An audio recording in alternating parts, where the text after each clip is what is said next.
श्री राधे राधे, जय माता दी। दोस्तों, कैसे हैं आप लोग? आशा करती हूँ आप लोग बहुत ही अच्छे होंगे। आपके अपने चैनल राधे राधे में आप सबका बहुत बहुत स्वागत है।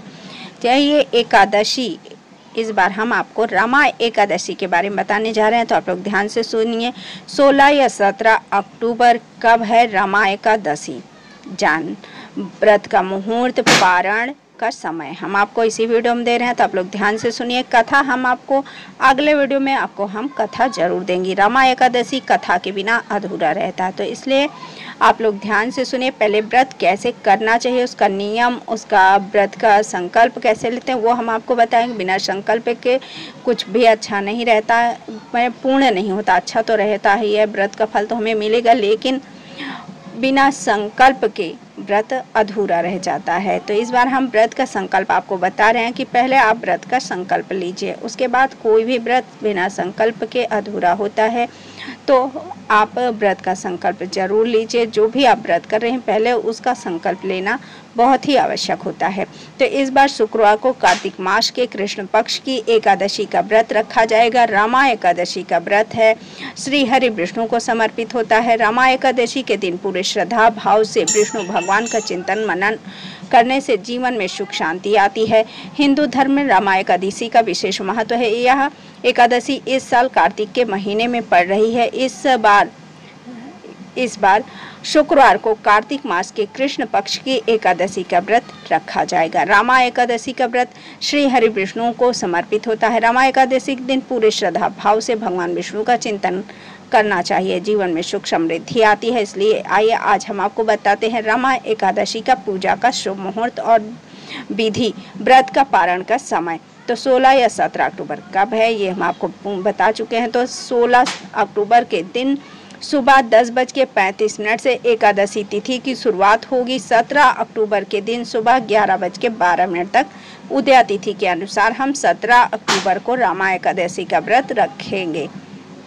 तो इस पूजा का और शुभ मुहूर्त बताते हैं, तो जिसका पारण का भी समय हम आपको जरूर बता रहे हैं। तो आप लोग ध्यान से सुनिए, क्योंकि पूजा विधि पहले बता रहे हैं। तो स्नान आदि कर मंदिर की साफ सफाई करें, भगवान श्री हरि विष्णु का अभिषेक करें। जलाभिषेक पंचामृत से सहित गंगा जल से अभिषेक करें। अब भगवान श्री हरि विष्णु को पीला चंदन और पीले पुष्प अर्पित करें। मंदिर में घी का दीपक प्रज्वलित करें।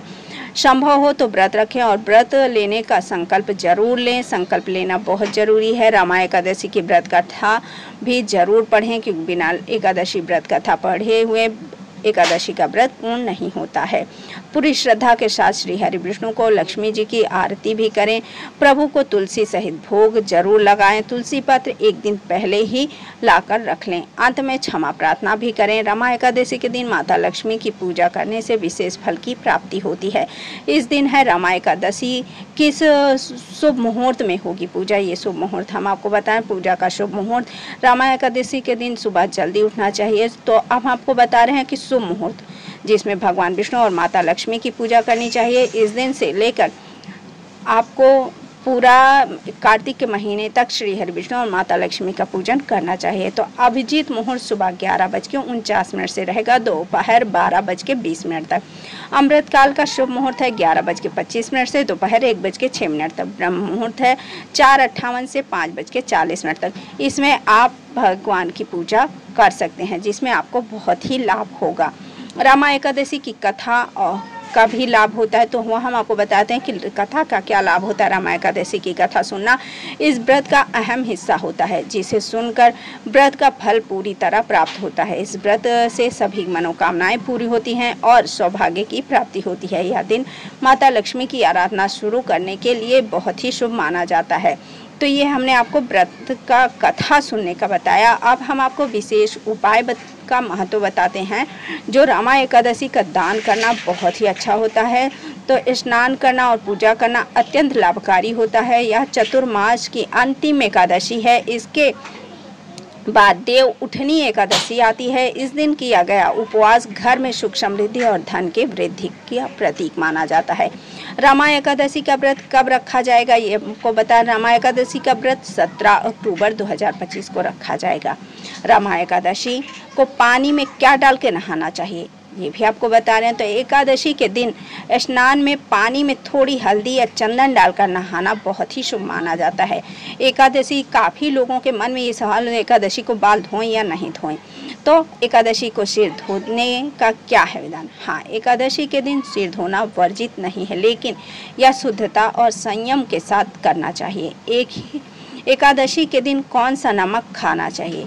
दोस्तों, मेरी माँ भी व्रत रहती है और वो भी इस बात के असमंजस में थी। ये वीडियो मैंने इसीलिए बनाया कि जो असमंजस की स्थिति में है कि नमक खाएं नहीं खाएं, तो उनके लिए मैं बता रही हूँ कि एकादशी पर सेंधा या चूर्णित नमक का प्रयोग व्रत के लिए समय किया जा सकता है। साधारण नमक से परहेज करना चाहिए, जो हमें नहीं खाना चाहिए।